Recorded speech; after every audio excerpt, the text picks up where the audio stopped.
Bueno muchachos, entonces dando continuación con lo que venimos trabajando sobre los tipos de motivos o tipos de motivaciones, pues hay otro, podríamos decir, otro enfoque de los que ya hemos visto, pues vimos el enfoque de los instintos, ¿cierto? Vimos el enfoque donde ya nos introduce pues la relevancia de los impulsos primarios, pero también la aparición de unos impulsos secundarios, ¿cierto? Y también pues aparece ya la teoría que nos habla sobre los incentivos y los motivos de estímulo.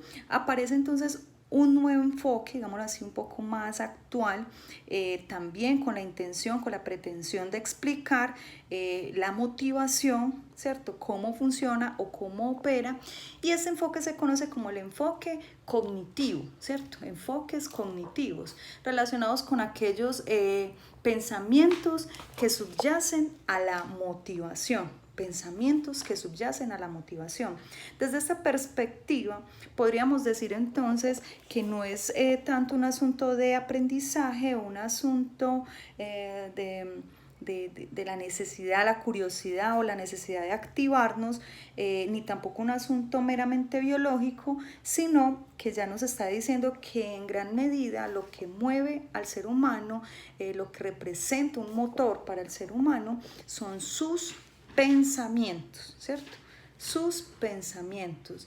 Ese motor, eso que nos va a permitir enfocar nuestro comportamiento hacia el logro de un montón de metas y de actividades, van a ser nuestros pensamientos, pero también las expectativas que nosotros nos hayamos generado en relación con una situación en específico, pero también las metas personales que pues, cada individuo ha logrado, digámoslo así, establecer, ¿cierto? Entonces, podríamos decir que es un enfoque donde nosotros pues ya tenemos digamos un papel mucho más activo los seres humanos, pensémoslo en la, por ejemplo en la construcción de un proyecto de vida, cuando estamos acompañando con nuestros pacientes construcciones de proyecto de vida, que los orientamos pues a identificar entre otros muchos factores los metas, por ejemplo, a corto, mediano y a largo plazo y pues la manera como se pudieran lograr estas metas, por ejemplo, ¿cierto? Todo esto está mediado por esos pensamientos y esas expectativas que ese sujeto tenga en relación con su vida y con su futuro, ¿cierto? O esa capacidad de prospección, digámoslo así.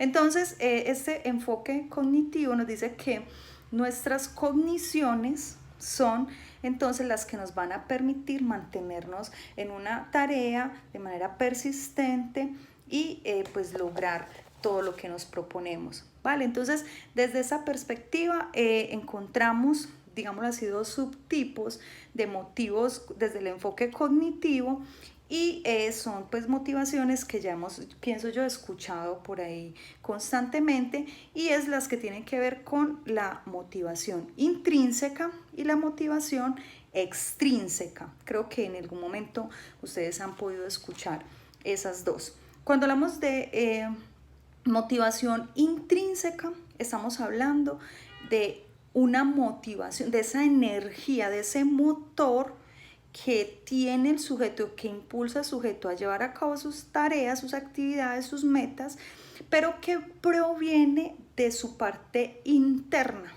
¿sí? Y la característica puntual que tiene es que el sujeto lo realiza por el placer de hacerlo, ¿sí?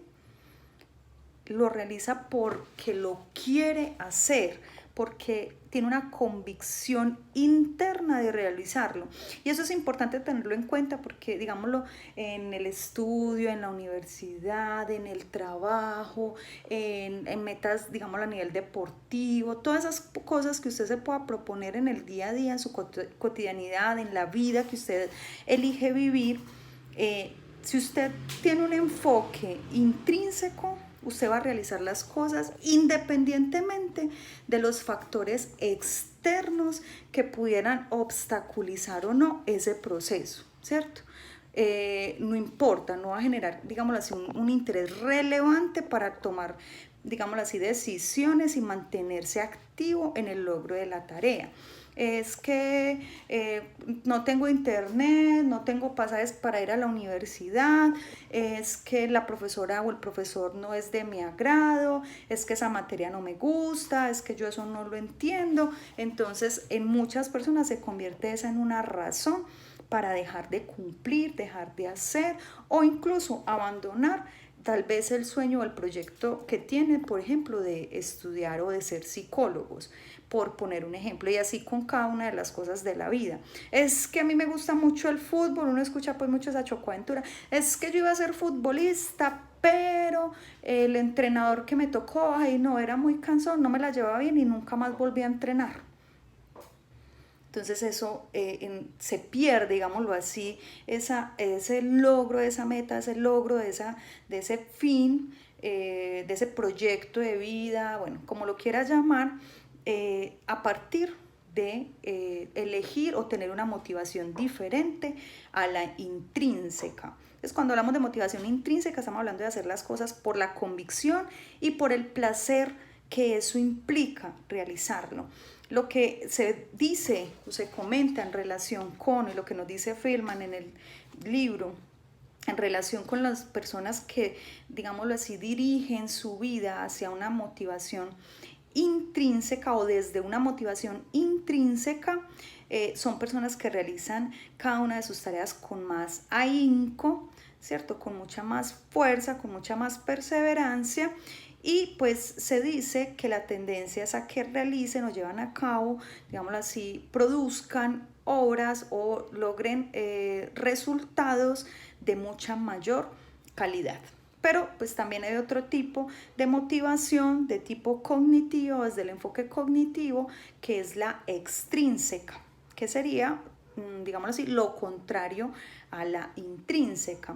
Entonces acá ya no hay un interés interno, un motor interno, una energía interna al realizar las cosas por el placer que implica eso y por la convicción, sino que va a haber una necesidad de cumplir esta meta con, digamos así, la condición de una recompensa, de una calificación, de un regalo, de un punto, ¿sí?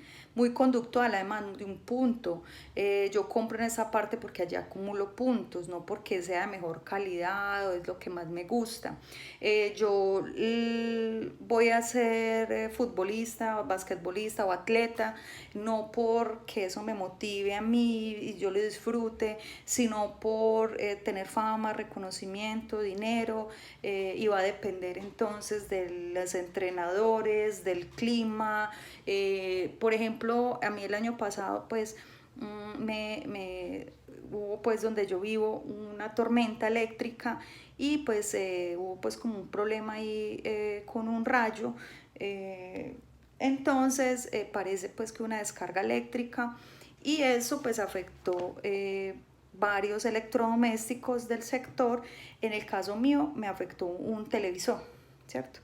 Un televisor que estaba recién comprado pues y tenía su garantía. Entonces llamo a la empresa, ¿cierto? Pues como para que me brindaran el soporte de los técnicos especialistas, pues para que me hicieran el arreglo y no tener que llevarlo a otro lugar donde de pronto no conozcan muy bien o no me hagan el trabajo pues correctamente. Entonces contrato, digámoslo así, ese servicio y obviamente era pues algo medianamente urgente, y hablo con el joven, el técnico y me dice, sí, claro, para el día de mañana tenemos programada su visita, al otro día llovió, entonces me llama, además que estaba en otra parte, me tocó coger taxi, volar, me llama y me dice, no, es que señora, lo que pasa es que está lloviendo, entonces no puedo ir. Entonces le voy a programar la visita para el siguiente día, también un tema con los horarios para ponernos de acuerdo. lo logramos, y al otro día también llovió y que venía era en moto, entonces que no pudo, mejor dicho, entre unas y otras se demoró para realizar el servicio que programó, que estaba programado de un día para otro, se demoró 15 días porque entre las tormentas y los problemas de horario pues nunca no lograba como cumplir con su objetivo. Entonces pues cosa que a mí bastante me inquieta, porque pues esto es por poner un simple ejemplo de la cotidianidad, donde las personas muchas veces que de pronto pudieran tener motivación extrínseca, digamos así, justifican o limitan el logro de sus metas a partir de factores externos, ¿cierto? O realizan o llevan a cabo una actividad solamente por un interés puntual de una recompensa. Entonces, está esa otra posibilidad, no pensemos que tenga una connotación negativa, pero sí es una connotación más distinta, donde se pretende es una calificación, una puntuación, una recompensa, un regalo, y donde los factores externos se van a convertir en limitantes del logro de mis objetivos. Entonces, ahí está. ¿Cierto? Y la idea es que ustedes empiecen a generar esa reflexión y podamos hablar de eso también. A usted como persona, como humano, como estudiante de psicología también, en la edad, en la etapa de ciclo vital en la que usted esté, en este momento de su vida, ¿cuál cree usted que es su tipo de motivación? Desde el enfoque cognitivo, ¿su motivación es intrínseca, es extrínseca, o la otra opción es para algunos momentos o determinados momentos suele ser más intrínseca, y para determinadas situaciones suele ser un poco más extrínseca? También podríamos pensar en eso. Hay otro enfoque, otra perspectiva también muy importante, que ha tenido, digamos, a lo largo de la historia digamos así, una relevancia significativa, y es el enfoque, no sé si lo han escuchado, de la pirámide de jerarquía de Maslow, de Abraham Maslow. Esto pues ustedes lo ven más es en un humanista, ¿cierto? Porque es retomado, digámoslo, desde la escuela psicológica humanista, pero digamos que en términos generales, y cuando hablamos de motivación, pues es inevitable mencionar a este gran autor, ¿cierto? Él nos habla de una pirámide de necesidades. Él es el que introduce el concepto de autorrealización, de lo que tal vez tanto hayamos escuchado, o de lo que tanto se hable, ¿cierto? Y es, pues, digámoslo así, una teoría también muy importante que vale la pena mencionar en relación con el tema de las motivaciones, ¿cierto? ¿Qué nos habla fundamentalmente la postura de Maslow? Nos habla de un ordenamiento, digamos que llega Maslow a darle un orden a las necesidades motivacionales, una organización jerárquica de las necesidades motivacionales, ¿cierto? ¿Qué nos dice él? Que antes de satisfacer las necesidades de orden superior, es fundamental, es necesario satisfacer unas necesidades primarias, ¿cierto? Las necesidades elementales, las primarias, digamos así, los motivos primarios, esos de los que hablábamos, tal vez con una connotación instintiva o mínimamente biológica y relacionada con la supervivencia, digamos así, están en la base de la pirámide, según Maslow, ¿cierto? Están en la base de la pirámide, y las de orden superior estarían de la mano de la autorrealización. Las primarias, las básicas, las de supervivencia estarían en la base, y las de orden superior, como la autorrealización, estarían en la cúspide, ¿vale? Entonces, cuando hablamos de esa jerarquía de necesidades de Maslow, estamos hablando de ese orden que se le da a las motivaciones. Entonces, les voy a mostrar acá una imagen donde pues aparecen un poco eso. Si ustedes introducen eso de jerarquía de necesidades, les va a aparecer muchísimas fotos donde pues muestran cómo Maslow organiza esas necesidades, va mostrando cómo nuestra motivación asciende en esa pirámide, entendiendo que en la, digámoslo así, en la parte inferior están las necesidades biológicas más amplias, elementales, y va ascendiendo,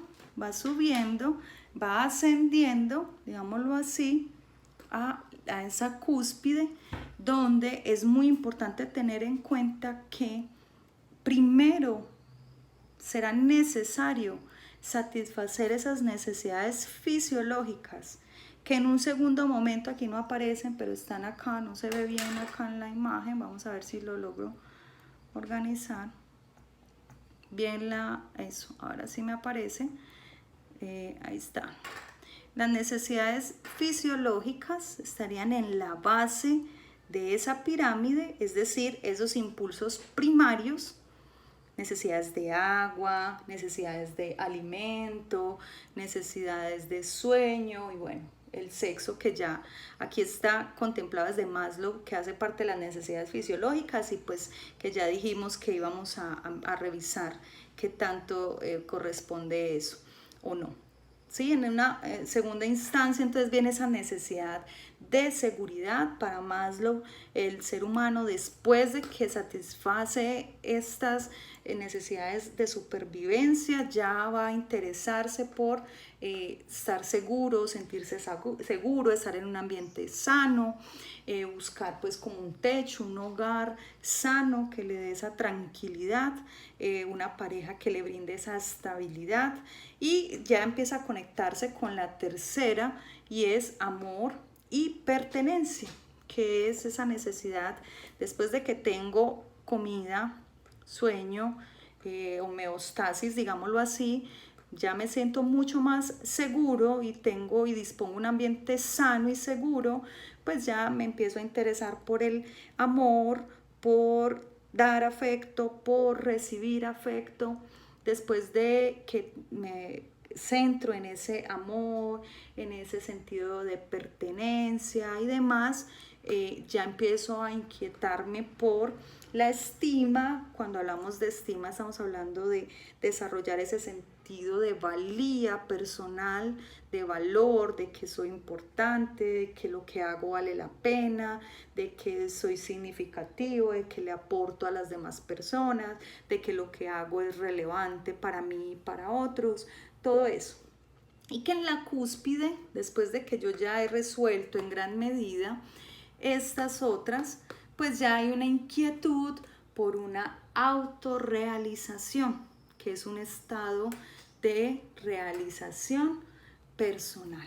Entonces, cuando leo un poquito más sobre esta propuesta, no nos dice que en su totalidad, en el 100%, se tiene que lograr la anterior, digámoslo así, meta, para poder pasar. Digamos que esta llega al 100 y ya llego acá, y cuando llego al 100 entonces paso para acá. No es así, si lo vamos a hablar en términos de porcentajes, pero sí es muy importante tener en cuenta que pues uno no va a ir a buscar, digámoslo así, o pues según esta propuesta no sería el orden lógico de buscar valor personal, afecto, si uno no come, si uno no duerme, si uno no tiene un lugar tranquilo donde vivir y donde pasar, digamos así, sus días, y resguardarse de del daño, del calor, del frío, de la lluvia, de todas esas cosas. Entonces, digamos que en cierta medida debe de haber un logro, un avance significativo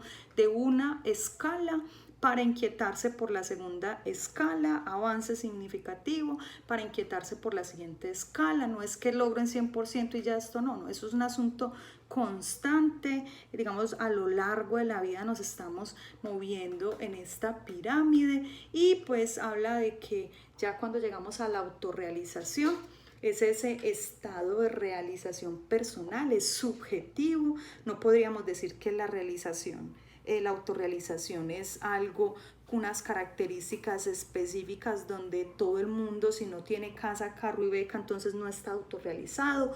No es por ese lado, es más bien ese estado de realización personal, pues en el que el sujeto se da cuenta de su elevado potencial. Cada uno, digámoslo así, en su propia forma, de esa manera única, de esa manera específica. El sujeto entonces, cuando llega a la autorrealización, se siente bien consigo mismo, se siente satisfecho, porque siente que está utilizando su talento al máximo. Y dice que también tiene una característica importante, es que reduce esa lucha y esa ansiedad, y pues ya hay más bien un interés por una sensación, digámoslo así, o sea, ya baja como esos sentimientos de esa inquietud y esa preocupación porque me falta algo, y en cambio siente más bien una satisfacción con el estado actual de sus cosas, digámoslo pues así. Entonces, esto es lo que tiene que ver con la jerarquía de Maslow, pues en términos muy generales. Insisto pues que ustedes van a ver eso en otros cursos, pienso yo que lo van a ver más a profundidad, pero en lo que tiene que ver con las teorías de la motivación, pues esto es lo más relevante, y es muy importante pues que lo piensen y también pues que se revisen frente al el orden de sus motivaciones, cómo las están llevando a cabo, pues y de todos los enfoques y de todas las propuestas que hemos visto, pues lógicamente la que a usted más le llame la atención en términos de acertado y en términos de relevante y en términos de que es más lógico y mucho más actual y más aplicado, digámoslo así, a nuestra realidad y a nuestro contexto. Sin embargo, pues Fillman en su texto lo que concluye a partir de las diferentes teorías motivacionales es que no podríamos decir que es una o la otra, más bien nos da la posibilidad de conciliar y de tratar de generar una fusión en las diferentes explicaciones de la motivación, y en todo caso entender que es esa energía, que es ese impulso, que es ese motor que hace que el ser humano se interese día a día por avanzar, por lograr sus metas, por mantener una homeostasis, por satisfacer sus necesidades y tal vez vivir la vida pues de la mejor manera que ésta le sea posible.